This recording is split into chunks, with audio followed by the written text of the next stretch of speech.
if Timo Werner and Kai Havertz would have fired, then maybe Lampard would not have got sacked because they would have got. Do you think like the spending or overspending in the summer, maybe to make up for the last year's ban, do you think that got Lampard the sack? Because he had, like you mentioned already, he had a huge amount, a huge squad, and a huge, expensive or talents on the bench. Do you think that kind of made the sacking more imminent than probably would not have been?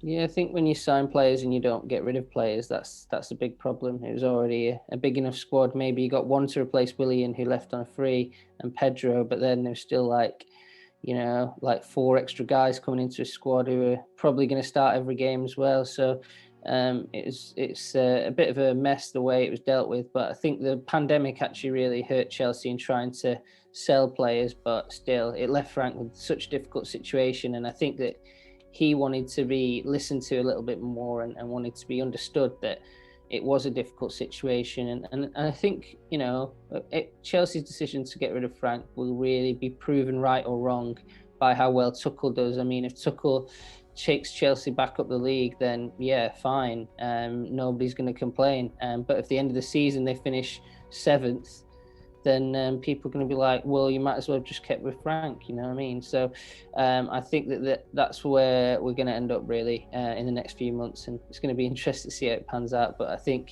yeah, a lot of people said that about the squad.